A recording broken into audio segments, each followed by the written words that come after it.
All right, we'll try again. Good morning. We'll go ahead and start our meet availabilities in advance of this weekend's Sparks Energy 300 and GEICo 500. We're joined now by the driver of the number 3 Bass Pro Shop Chevrolet in the NASCAR Xfinity Series, Ty Dillon. Ty, you're coming off your best finish of the season last week at Richmond that included a Dash for Cash bonus win. You enter tomorrow's Sparks Energy 300 third in the championship standings.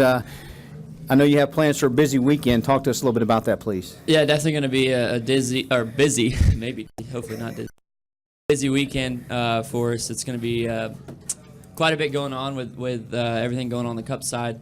But we are coming off a lot of momentum from last week. It was a great run for us. We went in the Dash for Cash from Xfinity and finishing second, have an opportunity to win the race.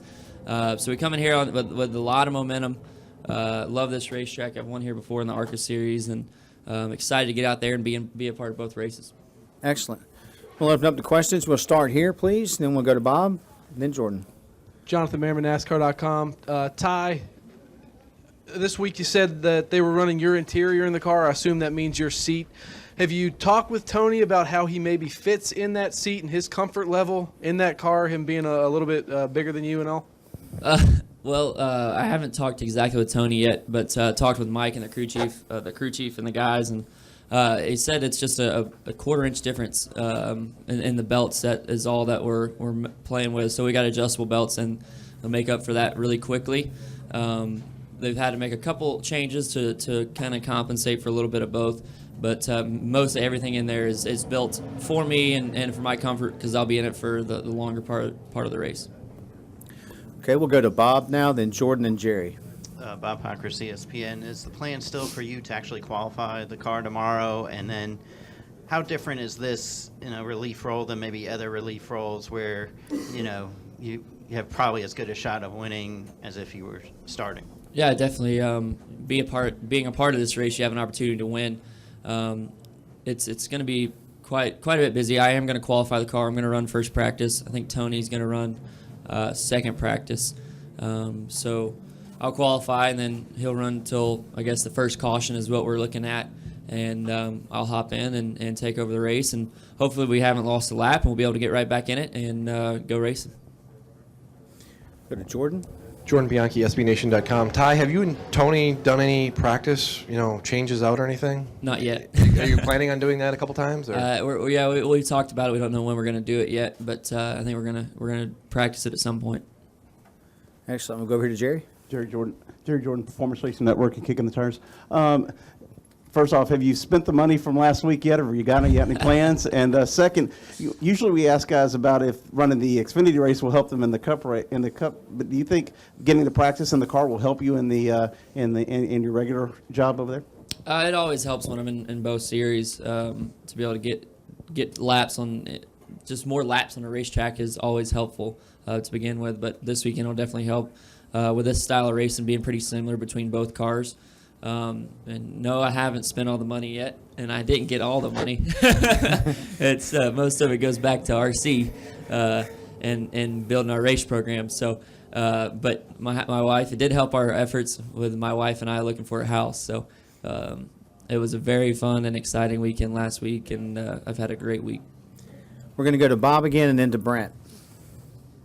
Bob Hocker, ESPN. NASCAR told us this week that if you do end up crossing the finish line first and earning the win for Tony, that Tony can use that win to get into the chase. Does that add any more pressure? And what would it be like for you to not only get him a win, but also know the impact of that beyond just this weekend? Yeah, first of all, it'd mean I won a Sprint Cup race, and I would be pretty excited to begin with.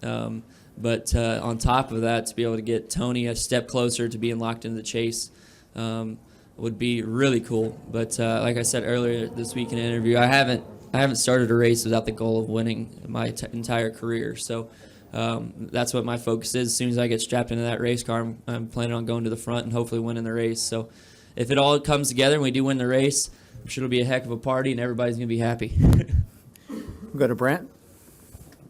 Brand James, USA Today Sports. How much do you think getting chosen for this high-profile, job, replacing Tony, has helped your prospects for getting that full-time, Cup ride that you must want in the future? And where does it stand right now with what you've got lined up for next season?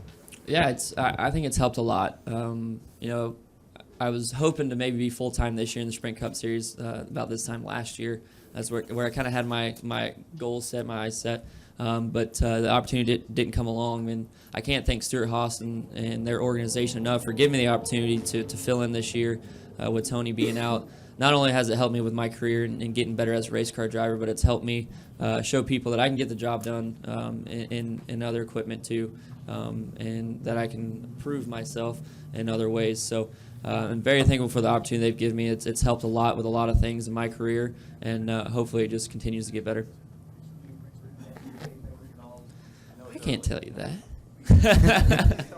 No, there's a lot of good things going on, so that's about as far as I'll take it.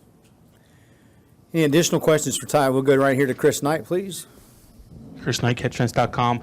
Ty, how do you feel about the RCR Xfinity program overall? I mean, with the Chase coming in there, you guys now have an opportunity to, get yourself ready. I mean, I know you haven't locked yourself into the Chase, but you're in pretty good position. How do you guys feel about the program? Yeah, I'm very excited. We obviously started off a little off this year to begin the year. Our cars weren't as good as the Gibbs cars. They've been really fast. Obviously, everybody's seen that. But we're closing in on them quick. I think it started in Texas a couple weeks ago, and our car, we ran in the top 3 all week and had opportunities on long runs to compete with those guys. And then it came down Bristol. We were right there in the thick of things. Austin was running good. I was running good. And then Richmond, we obviously proved that we're here to stay, and we're going to be up front for the rest of the year. I'm just proud of the hard work that all my guys at the shop that are building race cars right now are putting in, and ECR has done a lot for our program and Xfinity the last couple weeks to improve our running order, and it's definitely showed. All righty. We will go right here to Lee Spencer. I'm sorry if this question was already asked because I heard you were talking about the performance of RCR. But when you drive the Stuart Haas racing cars, can you tell a difference between the two Chevrolet products as far as driving your family's equipment and driving SHRs? There's minor things that are different. It was kind of astonishing to me how similar things actually were. I think a lot of that is the relationship between both teams and Chevrolet and how well Chevrolet works with our teams. And there's small things just I think that are done different between organizations, the way things are gone about inside the race cars. But honestly, the way the handling and everything comes down to it, they're very, very similar.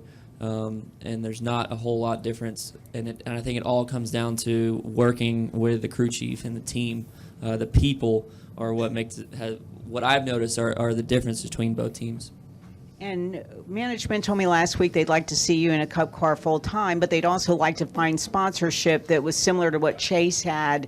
If you're going to bring in a rookie, make sure you have the kind of sponsorship that's going to be there for a full season. What are you looking at as far as sponsorship goes as in the realm of perhaps what suits your brand best?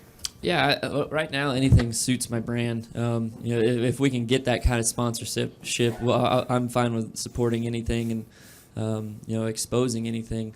That's definitely our goal. Is for RCR is to find a sponsor that we can grow with over the next couple of years, similar to what Chase has done, and that would be the ultimate goal. And there's other opportunities that could come along to provide me to be able to run full-time the Sprint Cup Series. I feel like I'm ready to be in the series full-time as a driver, mentally and physically. But this year I'm focusing on winning an Xfinity championship, hopefully make my my prospect a little bit better, and hopefully that opportunity comes along. Good luck this weekend. Thank you, Ty. Thank you, guys.